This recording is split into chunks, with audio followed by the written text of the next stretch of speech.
Olá, você acompanha a partir de agora o programa Unifra Entrevista. E o tema do Unifra Entrevista desta edição é sobre a campanha da Fraternidade 2017. Para falar com a gente, ela participa do programa como convidada, é a professora Elsbeth Spodbecker, professora do curso de Geografia do Centro Universitário Franciscano, mas também coordenadora do mestrado em Ensino de Humanidades e Linguagens, aqui também do Centro Universitário Franciscano. Professora, seja muito bem-vinda ao programa Unifra Entrevista. Agradeço. E eu é que agradeço a sua gentileza de ter aceito o nosso convite. Professora, a gente vai falar no programa sobre a campanha da fraternidade, né? E ela é marcada, assim, para quem não sabe, a campanha da fraternidade, ela é marcada sempre pelo empenho de todos em favor de uma solidariedade, em favor de uma fraternidade, né? Ela sempre aborda temas atuais, ela faz com que a população reflita sobre problemas, sobre situações, sobre momentos, sejam eles políticos, sejam eles econômicos, sejam eles ambientais. E no ano de 2017, a gente tem aí um problema, não diria um problema, não sei se eu estou daqui a pouco sendo negativo demais, mas a campanha da fraternidade, ela traz exatamente a seguinte frase: fraternidade, biomas brasileiros e defesa da vida. O que se busca exatamente? Fraternidade, biomas brasileiros e defesa da vida, professor. Bem, a campanha da fraternidade da igreja, né, ela sempre busca esse tipo de temas, né, a questão fraterna, né, e também sempre defende a vida com qualidade. E neste ano, como você frisou, em 2017, talvez, né, é um dos temas mais bonitos, né, porque sempre falar da natureza, né, falar assim do bioma, né, já desperta em nós assim uma sensibilidade, né, e é justamente isso que Francisco quer, né, despertar mais a nossa sensibilidade, mas ir além, para que a gente se comprometa, né, com isso. A campanha da fraternidade, professora, também tem um lema, né? E esse lema é cultivar e guardar a criação. Onde está? O ser humano não está cultivando, não está guardando para as próximas gerações, por exemplo, o meio ambiente, os nossos biomas, enfim, vai muito ao encontro daquela ideia de que cada vez mais estamos destruindo a nossa casa, e casa quando eu me refiro planeta Terra? É isso mesmo. Né? Então nós temos aí um presente, digamos assim, né? Toda uma criação que foi dada ao homem para guardar. Talvez esse seja o primeiro legado que o homem vai receber, né? Tanto na teoria criacionista, né? Da criação, e aí se delega ao homem, né? Quanto na teoria da evolução, né? O homem vai aparecer na face da Terra somente na era cenozoica, né? E aí ele vai adquirir todo esse compromisso, né? Lembrei de algo que eu estudei no colégio agora, professora, na disciplina de geografia. Paleontozoica, Mesozoica e Cenozoica. Isso. Paleontozoica mais antiga, Mesozoica aquela coluna do meio, e a Cenozoica a mais recente, é isso, mais né? recente. E só nesse momento é que o homem apareceu. Neste momento que o homem vai aparecer. Então toda a criação já está pronta, né? Pronta, né? E o homem recebe, né? E aí ele tem, que esse lema, ó, tem grande importância, ó, cultivar e guardar o que já existe, né? Não interferir. Guardar tem um significado muito forte, né? A questão que você levantou, né? Interferir demais no sistema, né? Interferir na característica do outro, e aqui a característica do outro é todo ser da criação, é o vegetal, é o animal, é a rocha, é o ar, é a água, né? E nós interferimos, né, em todos esses elementos, e aí se gera o desequilíbrio, e aí que vem o lema, ó, cultivar e guardar, né, que traz muito esse pedido, ó, de cuidado.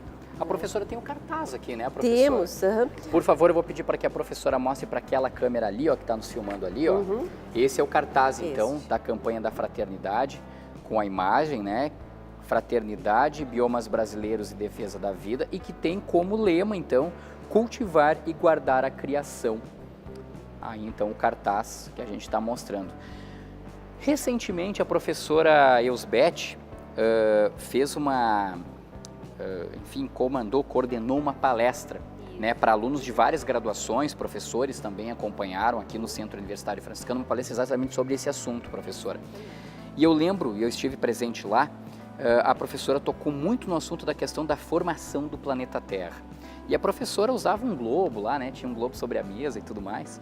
Professora, eu gostaria que a senhora falasse um pouco para quem está nos acompanhando pelo Unifra Online, que é o nosso canal do YouTube, ou pelo canal 15 da NET, onde está passando então o Unifra Entrevista. Fala um pouquinho sobre esse processo de formação da Terra, esse processo geológico, acredito que seja, professora, isso. de formação. E esse processo geológico, ele vai estar escrito de uma forma poética também no livro de Gênesis, né? Então, que é o primeiro livro da Bíblia, né?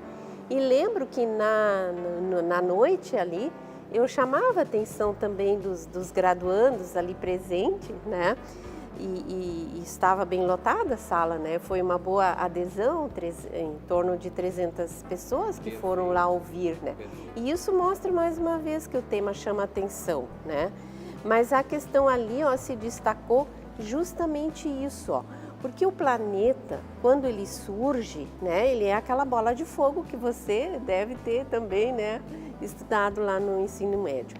E é desta bola de fogo, ó, que vão surgir os elementos que vão compor o planeta, né? Então, todos aqueles elementos químicos, né, vão endurecer somente por fora e vão formar a rocha, né?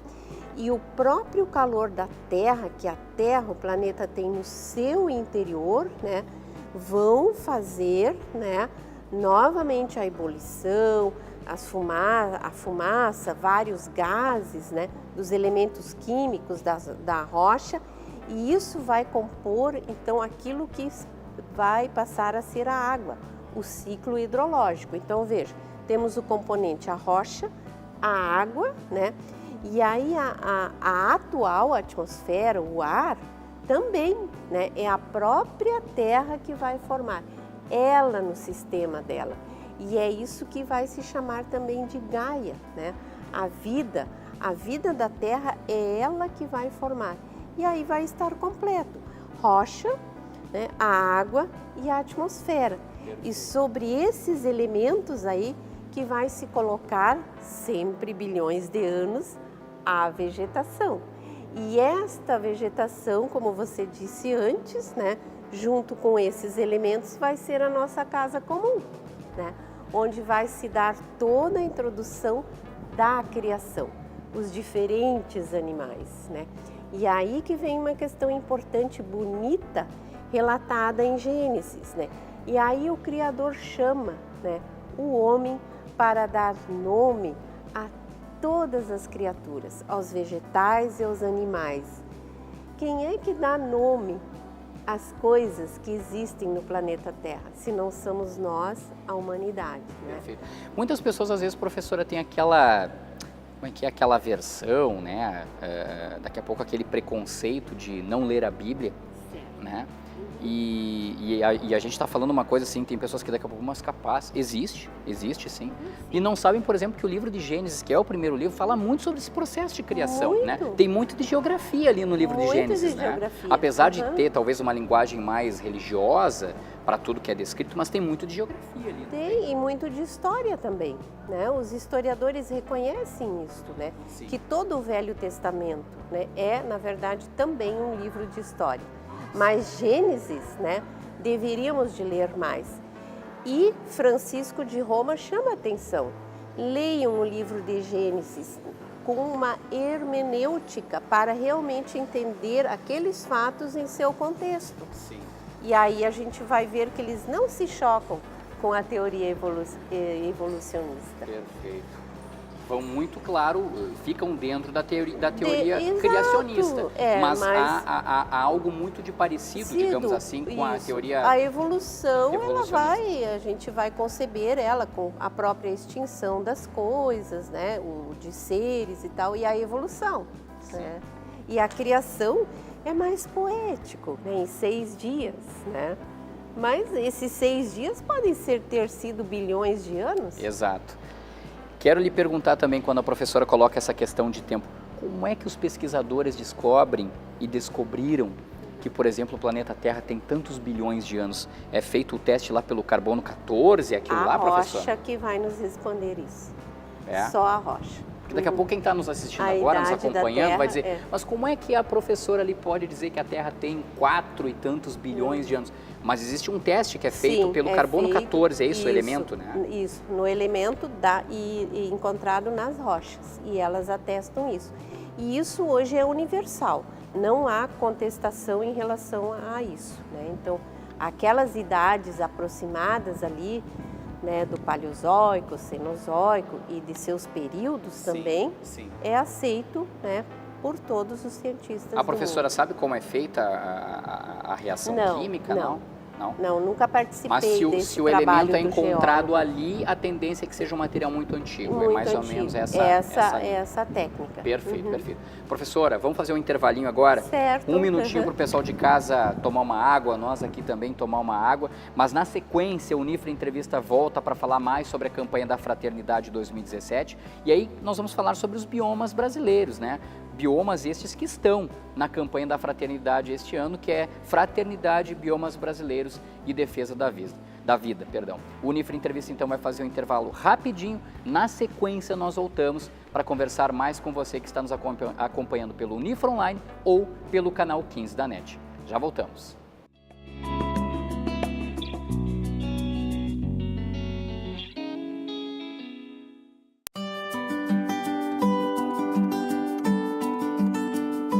Ela conquista tudo que eu não consegui conquistar. Quero que ele seja um grande homem, né? Tenha um futuro brilhante pela frente.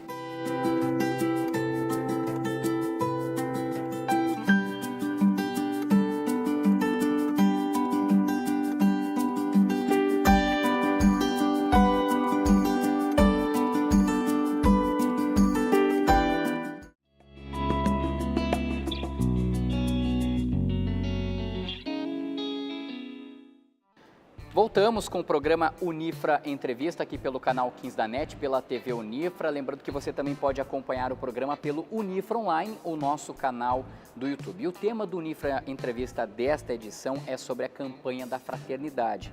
Fraternidade, Biomas Brasileiros e Defesa da Vida. A nossa convidada de hoje é a professora Elsbeth Spodbecker, que é professora do curso de Geografia aqui do Centro Universitário Franciscano e é também coordenadora do mestrado em Ensino de Humanidades e Linguagens. Professora, mais uma vez, muito obrigado por ter aceito o nosso convite. Nós estávamos falando de ecologia lá no primeiro bloco, o processo de formação da Terra, as teorias criacionista e evolucionista. Professora, nós temos 7 biomas, né, que existem aqui no Brasil.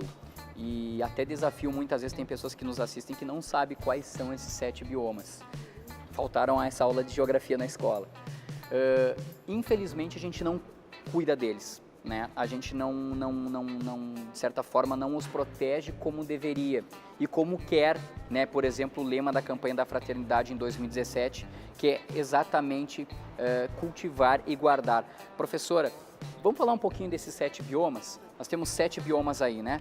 Então, assim, ó, nós temos o Amazônico, a Caatinga, o Cerrado, o Pantanal, a Mata, temos também a Mata Atlântica, perdão, Manguezais e o Pampa. Né? Eu gostaria de que a senhora falasse um pouquinho então do bioma amazônico, que é tão disputado por outros países, muita gente quer vir aqui pesquisar. Fala um pouquinho pra gente. Cobiçado, né? Exatamente. Ele é o maior bioma brasileiro, né? Ele é o maior e muito diversificado, mas isso não quer dizer que ele seja robusto, que ele seja forte, muito pelo contrário, é um bioma frágil. Né? Então ele requer realmente muito cuidado. Então quando Francisco diz, ó, cuidem dos biomas brasileiros, né? Na verdade ele está falando brasileiros, cuidem da Amazônia, porque ela é frágil, né? Então de forma bem simples, assim, a fragilidade da Amazônia, né? Como no primeiro bloco a gente disse, né? O que é um bioma? É a interação da rocha já transformada em solo, né? Clima, temperatura e umidade e a vegetação.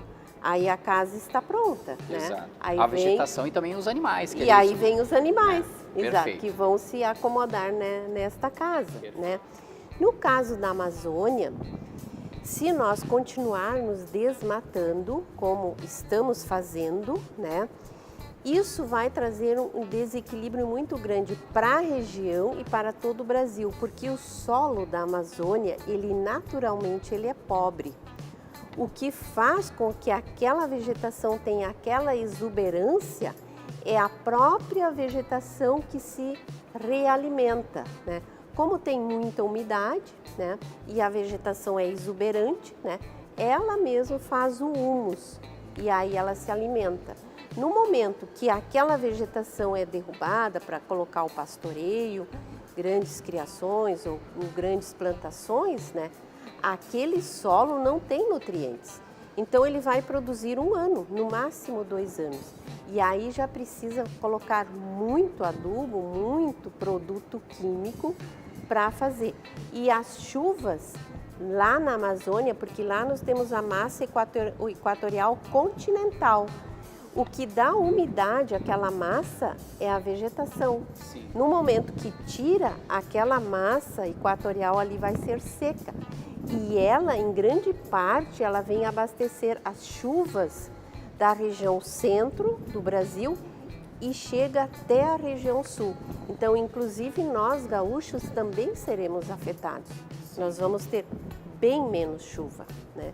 Então, a questão de cuidar da Amazônia também é bem dos brasileiros, é de todos. Não adianta ser só do pessoal do norte do país. Professor, eu lembro aqui agora, fazendo leituras, né, na preparação, porque quando a gente vai entrevistar uma pessoa, a gente faz uma preparação, isso faz parte do jornalismo, né?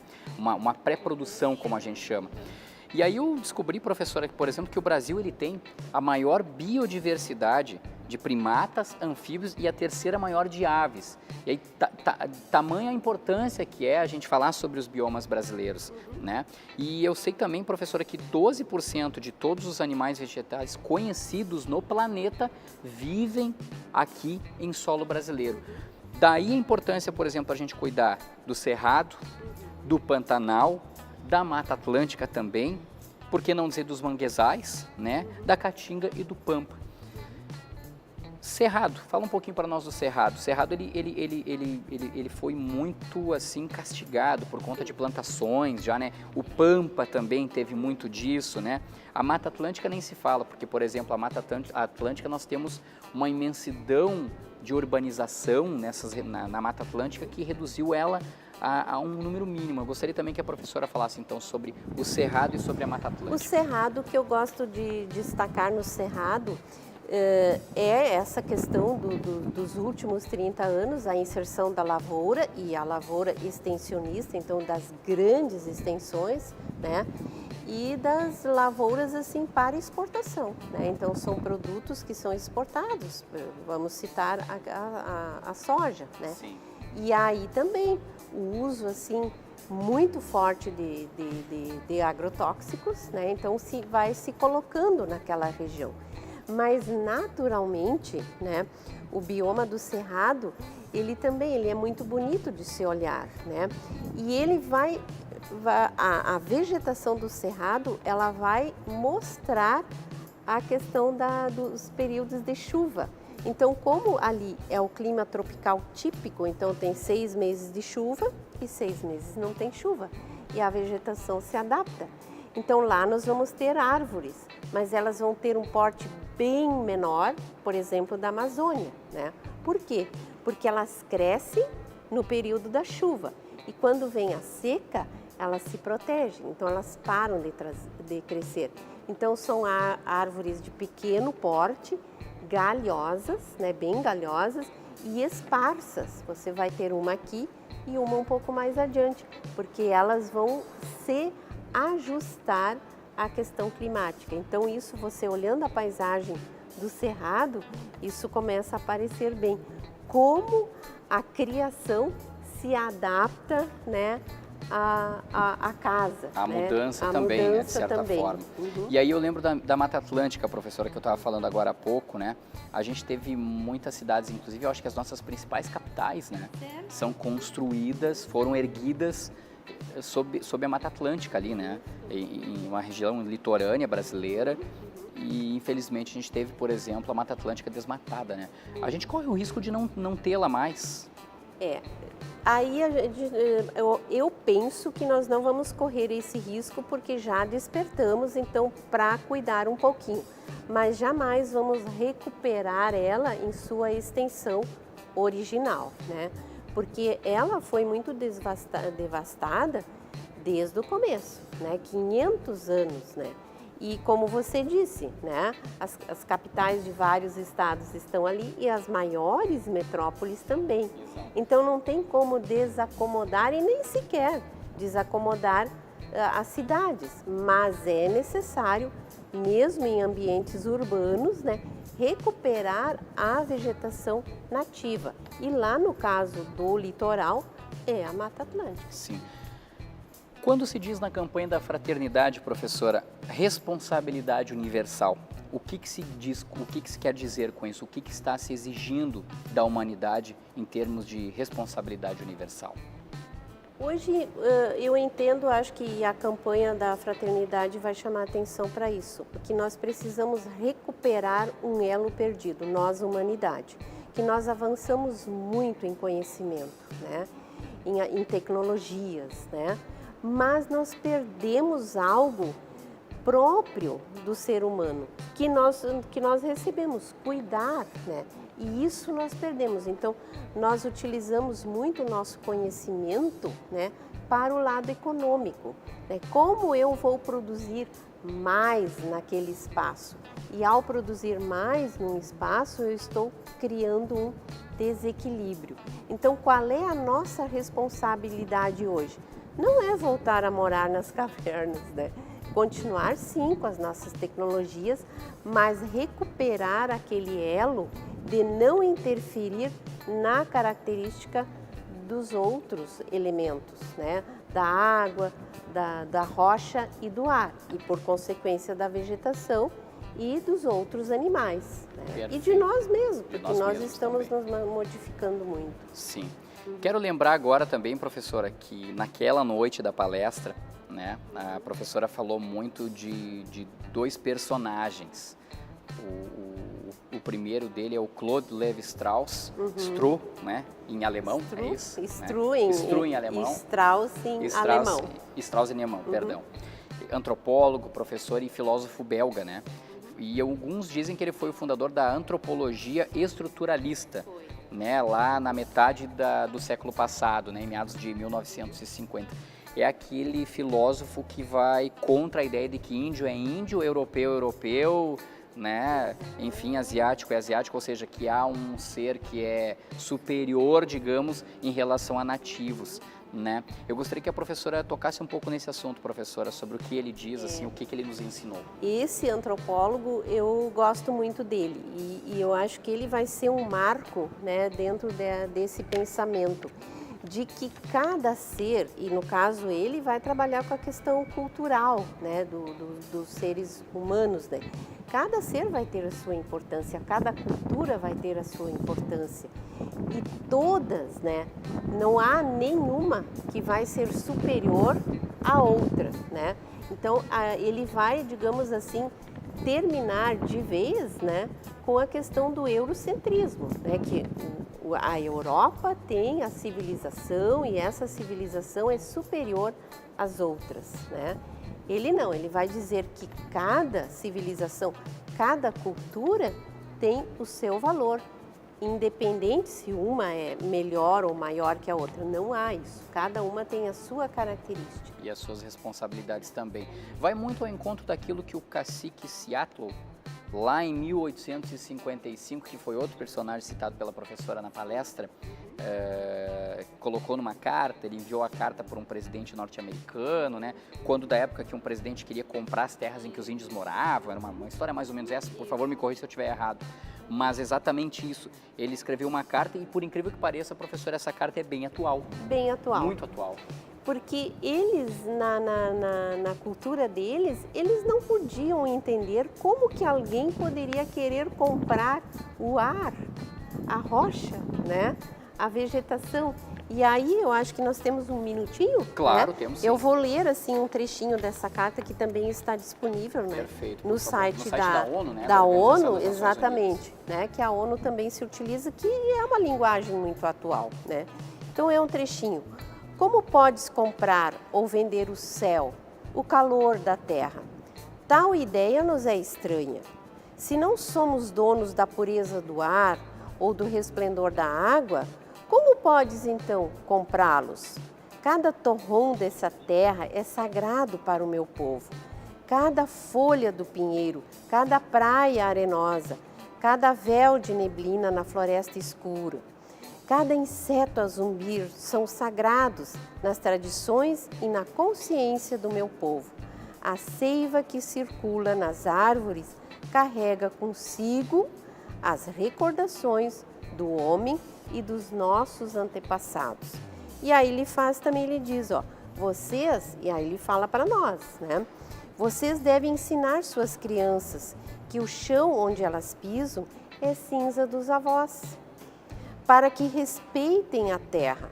Digam a seus filhos que ela foi enriquecida com as vidas de nosso povo. Ensinem às suas crianças o que ensinamos à nossa, que a terra é a nossa mãe. E o que fizermos a ela vai recair também sobre nós. Bem atual para a campanha da Fraternidade 2017. Professora, o nosso tempo está acabando. Muito obrigado pela participação no Unifra Entrevista desta semana. Agradeço também. Muito obrigada. Legal. Se você quiser acompanhar na íntegra o programa, Unifra Online é o nosso canal do YouTube. Você pode clicar lá e acompanhar o Unifra Entrevista desta edição, de edições anteriores e também outros programas da TV Unifra. Nós voltamos na próxima semana com um novo tema. Muito obrigado para você que nos acompanhou nesta edição. Grande abraço a todos e até lá.